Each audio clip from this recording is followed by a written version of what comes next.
We'll go ahead and get started then. It's time, and maybe Trey will show up here in a little while. Trey's stuck in traffic. He's stuck in We were traffic. just talking about that. about 231. No, I mean, just all around. Traffic in Yeah, general? Just traffic. Yeah. Talk to Kurt about it. Yeah. Are you gonna do like that? No, we got public transit. That's what I heard. Start using it. Right.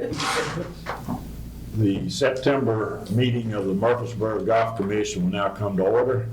I've asked Nate, if you would, to lead us in our prayer and pledge of the flag. We'd like to. Let's pray. Lord, thank you for this community. Thank you for the people here. Thank you for the amazing things that we have to offer, Lord. I pray that the decisions here glorify you in everything we do. In your name I pray. Amen. Thank you for your traffic. I pledge allegiance to the flag of the United States of America and to the republic for which it stands, one nation, under God, indivisible, with liberty and justice for all. Linda, do we have any public comments? I'm not aware of any. Not aware of any. Okay, we can skip that one then. First thing on the agenda this morning is to consider the minutes from our April 30th meeting. I think everybody's had a chance to review those. Any questions, comments? If not, I'll entertain a motion to approve the minutes as presented. Motion. So moved. We have a motion and a second. We do not have to take a roll call vote, do we, anymore? Okay. Those in favor of the minutes of being approved, raise your right hand. Okay. Nobody against it, so it passed unanimously. We're glad to have Emily Miller with us this morning, and it looks like she's going to be running the agenda. Kids Play Free. It's Play Free update. Yeah, it's done pretty well with the transition so far. My guys done really well trying to push it. Obviously the Tennessee Golf Foundation helped in the fact that they paid the first year. Really not a lot of kickback from parents, just a couple emails. They thought we took it away, as in the city just explained to them it was never our program. It was always the Tennessee Golf program. They kind of understood then. So that went pretty well. As of yesterday, we've had 125 rounds logged in Youth on Course since September 1, so that's pretty good in my opinion. They're doing $8 a round for us. That's what they're reimbursing us.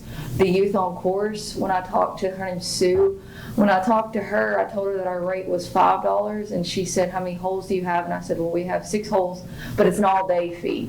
And that's when she's like, well, we definitely could do $8 for an all-day fee. I mean, kids will just loop and loop and loop. And she was totally fine with that, so that brings us up to $1,800. So that's pretty good. Of course, we're not a money type course really, but I think it's been been great. Emily, would you explain who's really paying for this now? So who's paying? Well, now the parents are. So up until August the 30th, the Tennessee Golf Foundation paid the $40 annual fee. And then after this, so let's say I had a kid and I sign them up tomorrow, I'm going to pay $40 a year, like an annual year, and then each year I have to do that. But they play Bloomfield for free. There's a lot of courses. If you pull up the map, like let's say you go to Florida, there's a dozen. I mean, and depending on what area you look at, that you can use the same membership number and go play for free. It's kind of cool. So $40 a year. Mm-hmm. That's to the Tennessee Golf Foundation. Not us. We don't take that. No, the Youth on Course takes the 40. Yeah, so Tennessee, Tennessee Yes. Golf Foundation doesn't do anything really now. Yes. We just set up through them, but yeah. If they don't have that, it's obviously we're not taking kids to play free anymore, but so they pay $5 at Bloomfield. Is there another place local that does it? They're Smyrna Executive. Little Course. Does it do it? the Little Course. Little Course does? Smyrna doesn't. There's maybe it's. Smyrna does not? I don't think so. No. Mm-mm. Concord Park over in Knoxville does. I called them, and that's about 0.3, so I'll get that in a second. But to ask them how they were doing, They said pretty well with it. Shelby, Shelby, to do it. So you don't work, I'm just curious, I mean, Yeah. $40 for a year. I mean, drop your kids off and give them a pack of Eat snacks and say, I'll be back in 7 hours. They'll be lost, right? That's good daycare. To work for your boys are doing that. Morning, bro. Well, Morning, Mr. Trey. sorry for being late. Traffic on 231 snuck up on the construction. Any other questions or comments for Emily about Kids Play Free? What's the age out? 17, it's 6 to 17. So we do have some questions about 5-year-olds, what we're gonna kind of do with that, but 16-year-old driving self-reports.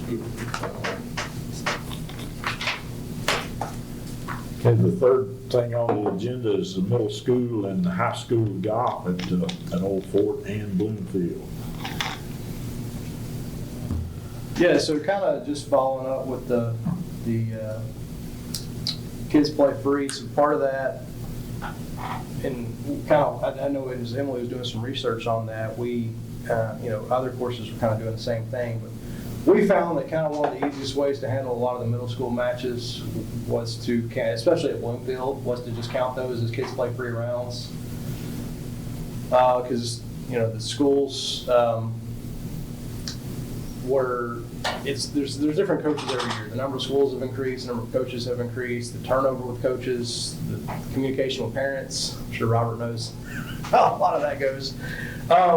It was always a challenge to get, it was a challenge for us to just get a schedule from them and a list of coaches, much less trying to communicate how much it costs when they come play, how many kids they've got when they get there, who's playing. So we just found and then if you wanted them to pay, it's not like Bloomfield is set up to have 40 kids pay all at one time at 4 o'clock.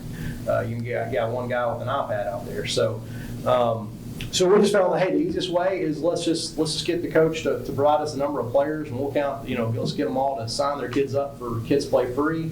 We send them those membership forms at the beginning of the season. They could utilize Bloomfield for practice as long as they weren't, shutting the course down. They could come out there and have their kids practice, whether it's on their own or as a team.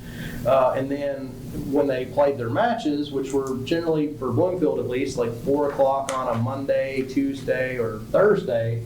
And I think Emily pulled some numbers from that, but, to kind of compare how much traffic we would normally get at that time. And then for middle school, they play kind of once time changes in March through 1st of May. So it's kind of early in the spring. So we had found that the easiest way to kind of handle that was just count them all as Kids Play Free rounds. So with this new program, obviously you got that $40 membership fee up front. So some of the kids may not want to do that, or the schools may not want to do that. And then, then as we kind of learned about this program, that's not really what it's designed for. It's not designed for organized competition.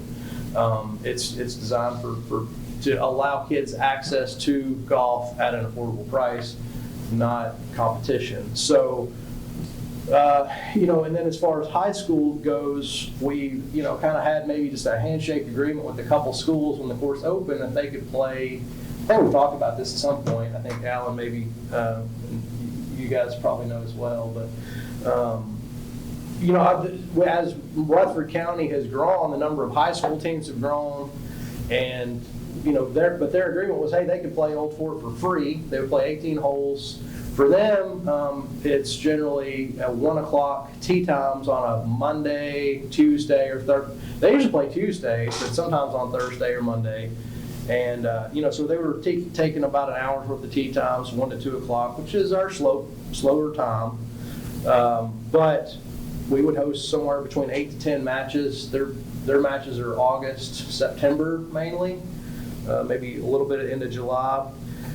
So this whole kind of change from Kids Play Free to Youth On Course, this kind of stirred the pot. We've had coaches asking about what's going to happen and how are we going to handle middle school matches. And so I think now is just a good time to kind of get ahead of it, because basically we're at almost the end of the season now, but they will start looking for middle school matches and, here in the next couple months, and then high school to follow that. So I guess we need to either decide if we want to just kind of use our normal rates, do we have a different approach for middle school and high school teams? What is kind of our approach to handling those situations? So that's kind of the situation. We can answer any questions. I know, Emily, you had some research, maybe a little bit. How many people were utilizing Bloomfield in those time spans? When there wasn't middle school matches, I mean, the most we had on a day in that time frame was 23 rounds. So it's all probably seniors or regular play, because obviously we would have had kids play free at that point. But so I pulled 3 days in March, 3 days in April. 2 of the days we had 1 round logged for a 3-hour time span. So, I mean, it's not like they're taking up a lot, but they do have 10 matches at Bloomfield. So I'm glad this around if you need. This is their schedule. This is middle school only. But I mean, you can see down here, they did take up a lot of time. So what I did was I called Concord Park over in Knoxville. They were another kids play free place just like us. I called and spoke with them yesterday and I asked them how they logged their rounds, and they did the same thing we did, kids play free. And I said, what's your plan for the spring? And he said, I'll be honest with you, I don't have a clue. And I said, okay, that's fair. We don't know either. So then I brought this course up. It's a city-owned course, and it's have y'all been to Orange Beach, the little par 3 course? It's so much fun. I go every time I'm down there, but I got me and the, director there, we became kind of friends. So I asked her what they did for their city schools.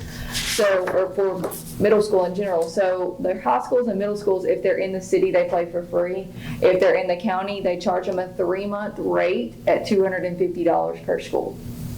So that's another thing that she said, because we're city owned, we don't charge the city kids, but the county kids we do.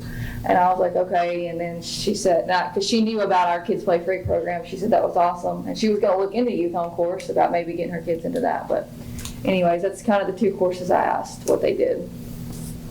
So just a flat fee. It's a flat fee. For practice and play. play. Mm-hmm. So $250 for the team. For the team. For March, I guess, for the February, March, April, so. It'd be about 6 months total if you did high school and middle school, 3 in the spring, 3 in the fall. But I asked if there was a number of kid limit, and she said no. Same thing. They just weren't allowed to close the course completely, unless it was a match. Yeah. But at practice, they left the course open.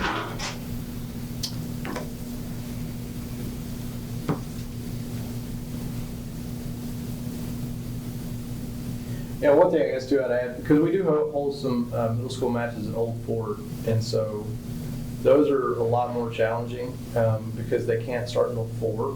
And so, especially early in the year, it takes them about 3 hours to play 9 holes, a lot of the kids. So if we tried to do tee times for them, there's, half the kids are just not going to get done. Some of them don't get done anyway. And so they want to do, we're basically a shotgun start, so all the kids start at once. So they need 4 holes. Well, in order to do that, I've got to stop public play 2:30. From 2:30 to 4, we can't have basically any public play, just so we can get, say, 3 or 4 holes open, so they can all shotgun off. And they usually play the front 9. So that's kind of, so I mean, it's even more challenging at Old Fort for the middle school teams, I would say. Mm-hmm. But How often does that happen? I mean, Same, is it's that The top of the was that schedule has How the Old often Fort. is Old Fort? I was gonna say, I didn't know if that had it on there or not. No, it doesn't. So I don't know, 6-ish. 7. Yeah. 7 Monday, Tuesdays.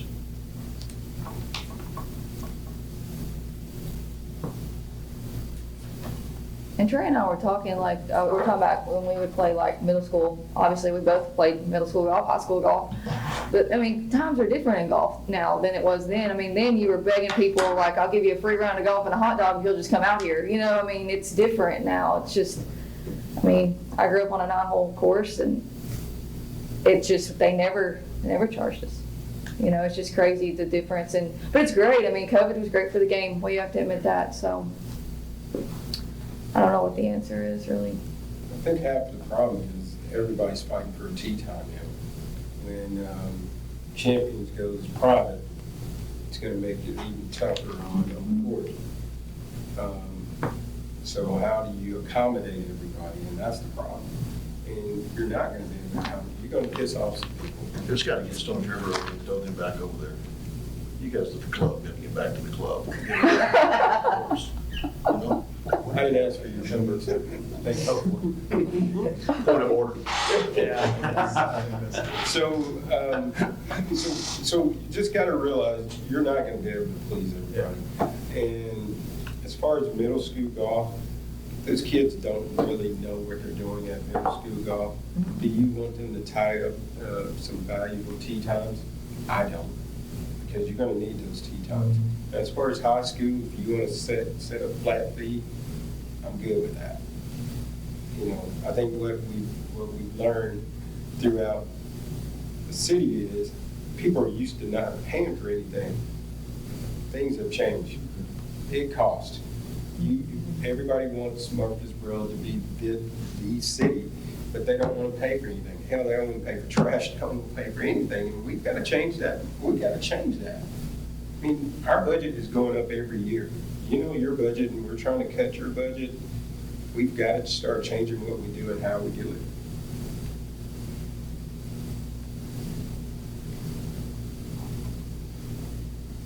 I think, I agree.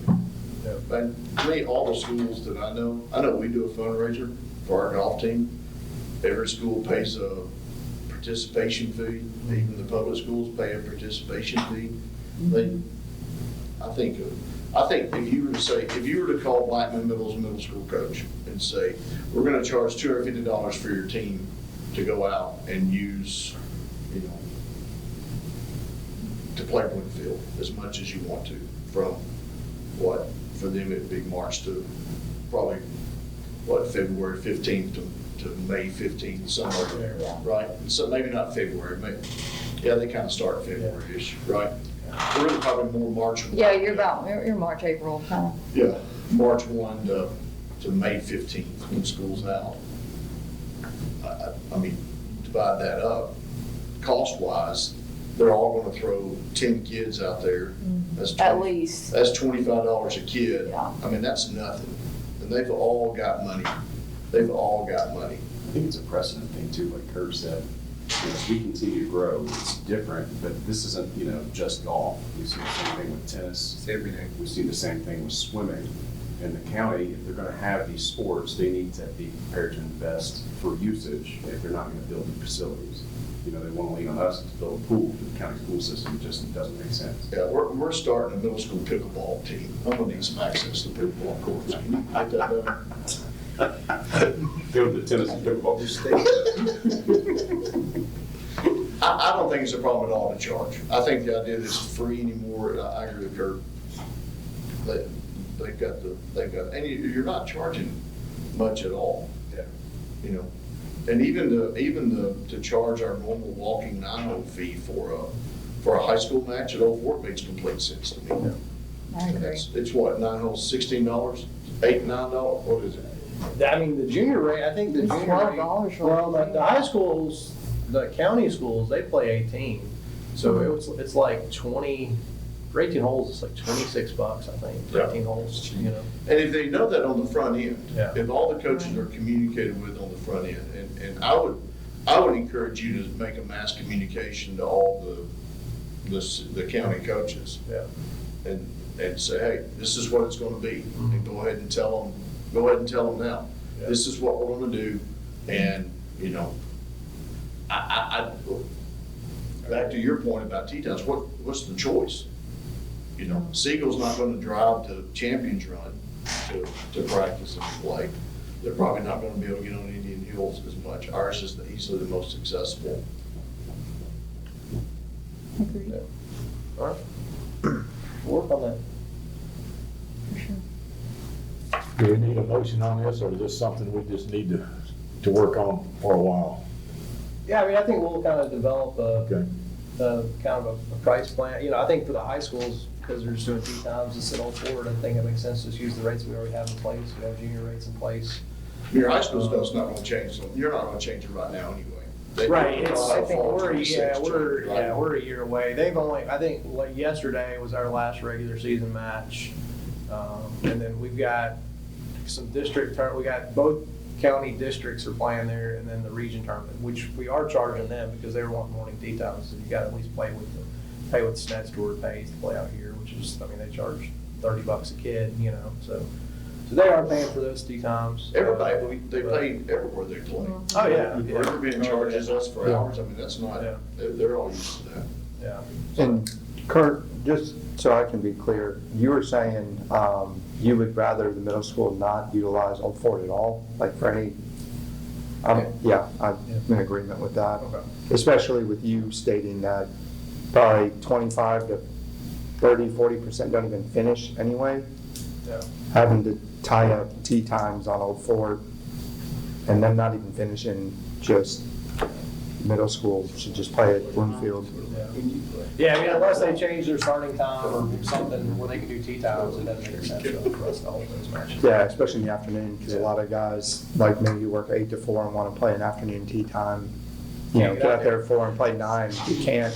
I've been stuck one time behind the middle school, but it just, I got to 3 holes before it got dark, and I was really upset, and this was, I was like, can I play through you guys? And you realize they're 4 holes deep, and just, you're not, yeah, I'll just walk off. Yeah. It works for us. Works for us.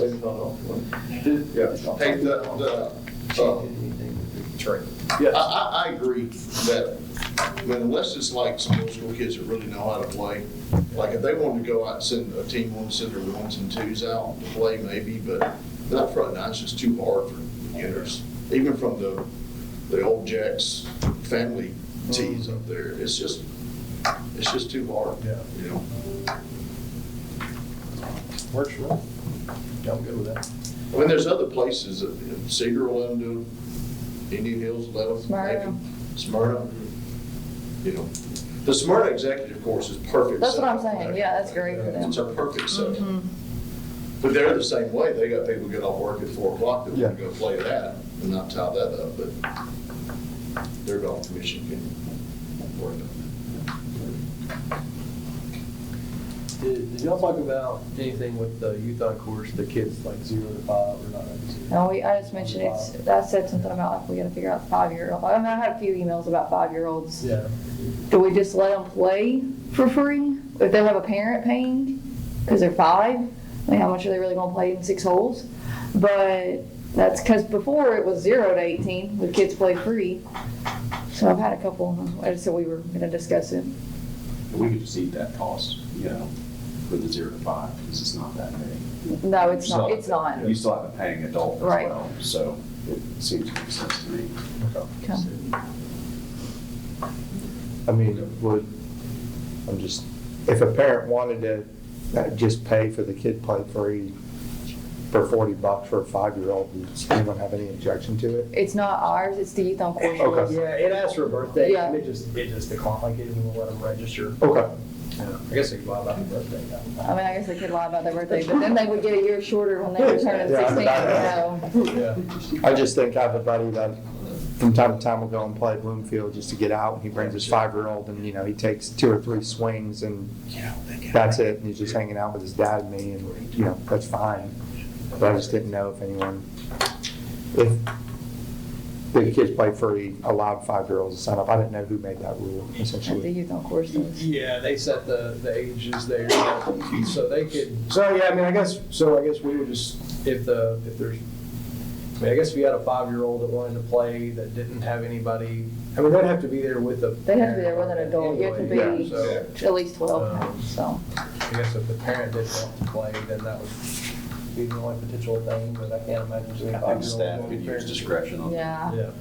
Yeah. So, I think y'all, if they wanted to, go ahead and vote on that. yeah, for the price on the 0 to 5. Yeah.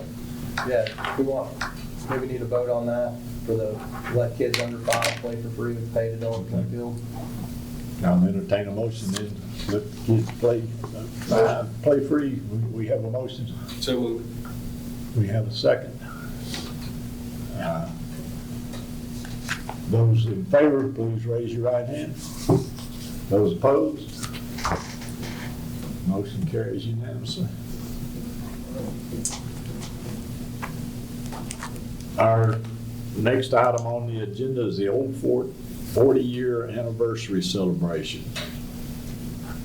Trey?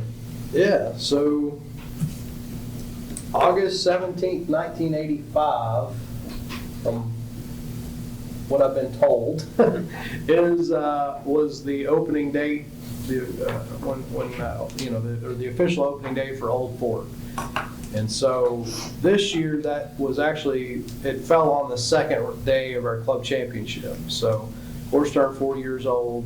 Currently, we've got Jim Bjork, which some of y'all may know. He's set up a couple tables in our snack bar area that've got a lot of the history of the course, and plans and drawings from when the course was open through with some different redesigns and old scorecards and just a lot of little neat stuff. He's even written, I wouldn't call it a book, but it's close to a book, I don't know, 40, 60 pages that talks a lot about how the course got started and talks about just golf and the kind of the history of golf in Murfreesboro and why there was a need for a course. So it's fairly interesting. You get a chance to stop by and you want to look at it.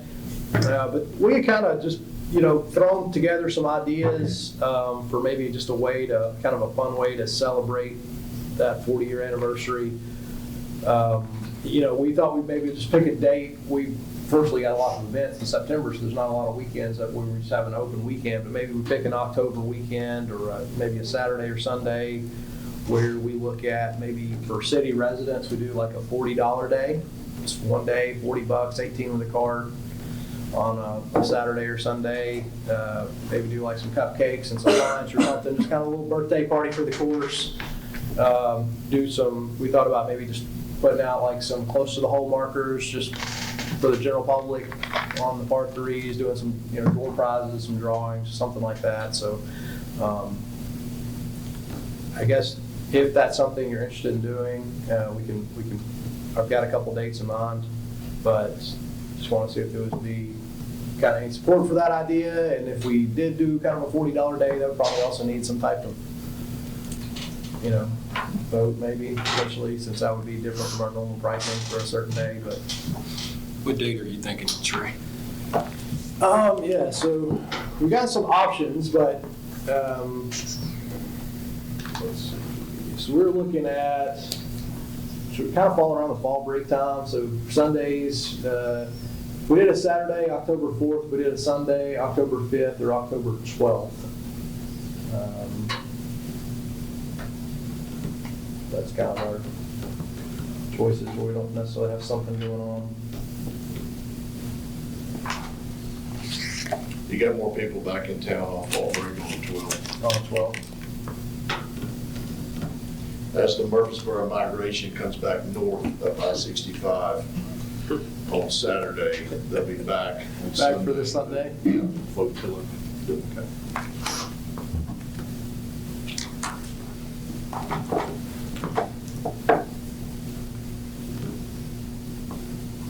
Yes, would you feel like that's necessary? Would that be something we want to try to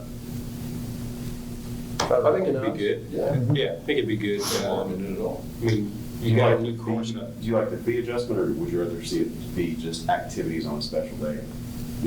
Or can you both then? What are you gonna lose if you book out the 4 day worth of tee times? You're gonna lose $25 a head on that day?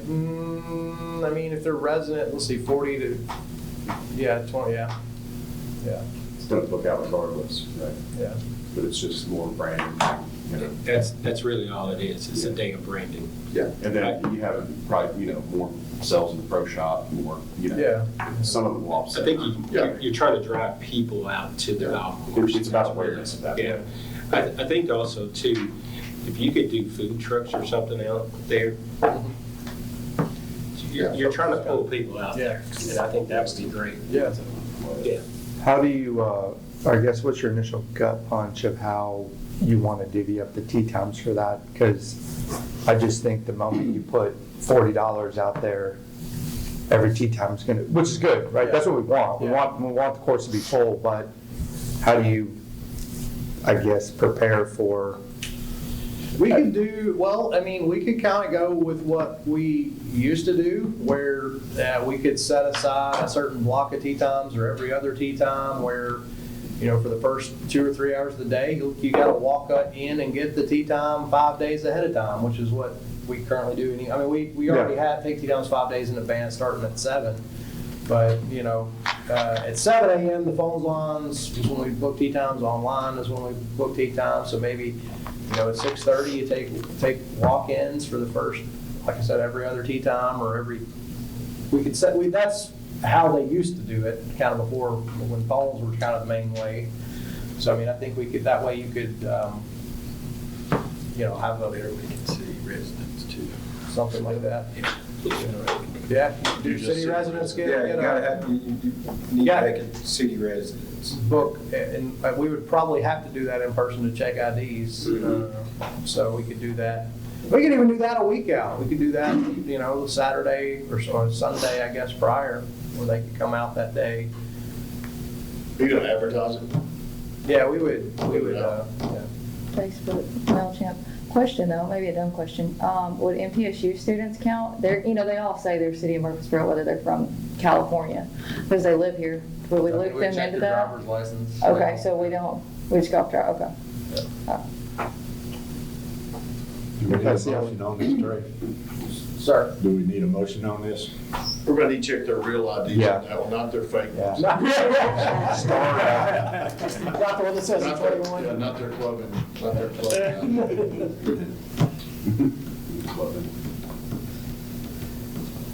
So, yeah, we would need a motion for a fee adjustment for that day. We pick October 12th. Yeah, that's good. That's, you'll see, I think Trey's gonna work with Lynn, Mhm. doing some branding and marketing for it. So that kind of. Yeah. I like the food truck idea. That'd be cool. All right. Do we have a motion? Do we have a motion? If you could park a food truck just as you pull in right at the gate and let balls hit it and bounce back in bounds, left or one, that'd probably be good. Yeah. That's worth at least a couple bucks right there. Without a doubt, right? Hit the food truck, get a free, you know, case of beer or something. You do all sorts of stuff. We'll just put Robert there. Well, I know that's why. I know you do. So, All right, we got a motion. Second. We got a motion and a second. Those in favor, please raise your right hand. And those opposed, there are none, so we carried unanimously. Now, Jim Bjork did a lot of work on that. He came to me one time, and I told him what little I knew, and I said, go see Bill Allen. He also was the best fifth grade teacher ever. Yeah. Jim's a good one. Yeah. Yeah, I got the best I remember, the course opened on Friday for dignitaries only. I think they let the mayor, maybe city council, some other people played on Friday. It was open to the public on Saturday. I got to play Sunday afternoon. So it's been 40 years ago. Man.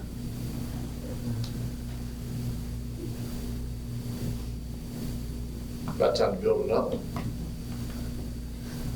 moving on. Moving on. Yeah, we could, if you had just not shut down the VA first. Any old business needs to come. Hey, I'm gonna ask a question, Trey knows I've already asked him. I'm just asking, I was hoping our Greens guy, Oh, Marty. Marty. I was hoping Marty'd be here. But the question I asked you, the club championship, I really think that needs to be considered about in-course marking for pace of play. And I get why we do what we do for the good tournaments, but I think it just slows stuff down. Not having in-course hazard on those high grassed areas where it's just a lost ball. And I know some people are gonna look for balls, some people aren't, but I really would like for that to be at least a conversation or be considered between 18 and 15 and where the spot is. I mean, it's already marked on 2. Right. So I don't know what the difference is between what's the marking on 2 and why it's not marked between, between 5 and 6, Right. between 15 and 18. I mean, it's marked to the right of 15, and it never has water in it. Right. Right? I mean, I guess it used to get a little swampy in there, but it's even kind of mowed down in there Yeah. at the bottom. So I don't know why we have those couple of areas where balls go, and then everybody's looking around and not just marked hazard. Well, even number 1, I mean, it has that tall grass past the water. Yeah. That's Yeah. Well, and so my understanding was, and this is more of a, from Alan, not necessarily Marty, was that, anything that could hold water, potentially, that's where the red would come in, which I think is one on 15, and, it is marked to the right, or excuse me, the right, I guess, are you talking about the right of 16? Is that the one you're Yeah, talking about? right of 16. Yeah, but then the one between like 15 and 18 is just, and the one between 5 and 6, like, it's just never held water, so I think that's one of those are unmarked, but, yeah, I mean, I agree with you, it would speed up pace of play for sure, if people knew what to do there. Yeah. Just drop that. I just think I love the visual of it. I think it looks great, the kind of the natural area. Yeah. But if we're not going to mark it, at least mow it. Lower. I mean, if you want to make that 4-inch rough, where a ball's in there, but it just doesn't make sense when the rest of the stuff on the inside of the golf course has red around it. Yeah. And the rules are simple, especially considering that pace of play is a constant thing that we hear is probably the only negative of Old Hope Fort that you hear, particularly now that the greens are as good as they are, is pace of play. The Wednesday group, seniors, 72 players normally, it's the mouse. If it's not marked, but it's that grown-up area, Yeah. consider it red. Yeah. We play it like And that. that happened when the APT was out there, they played it that way. But at Club Championship, we didn't. Right. And it just, it grinds. I mean, grinds to them. It just slows everything down. Yeah, we can look into that. Any other old business? And this is other business, which is new business. Any new business need to come up? It's under one of those two, wherever you want to put it. I know at one point in time, we talked about turf tee boxes for Bloomfield. We got the signed contracts back, was that yesterday? Is that what it was? So hopefully here sometime in the next month or so, depending on what I think Go Turf one, they got the contract. So hopefully whatever their schedule allows, there will be some new turf tee boxes. That's great. That'd be awesome. I just got back from a little trip to the Denver area and played a par 3 course. It was a little bigger than ours, but it's not a little bigger, but they had turf tee boxes that were probably the length of these 2 tables and the width of these 2 tables on all the holes. And it was fantastic, that it was, you just knew what it was going to be, and I think it'd make a world of difference. Yeah. Ours are 6x12, so it'll be Yeah, really Close to nice. that, yeah, close to that, be built up a little bit, so they can make, weed eat and stuff around How there. big's the mat on the driving range width of front to back? Is It's that 4 feet, 5 feet? 5, I think it's 5 feet, so it'll be, what do you say, 6x12? Mhm. So it'll be a little wider and then, about 3 times as long again. Yeah, it'll look nice. Don, if I could mention too, the project at Old Fort, I know we talked about it, but it's scheduled to be completed, the ball field, mid to late November. It should be open, so everybody sees that and has a lot of questions about Baseball, softball, baseball, baseball. softball, kickball, everything. Is It's it gonna turf? be, yes, all in synthetic turf. So the whole parking lot's gonna be pavers, like you see at the Adams Sims complex. Everything's been lifted up about 18 inches to address the drainage issues that we have down there. So LED lit, what's really cool is gonna be able to do a light show and stuff like that as well. So nice. Anything else before we wind it up. Emily, thank you for coming. Thanks for having me. We are adjourned.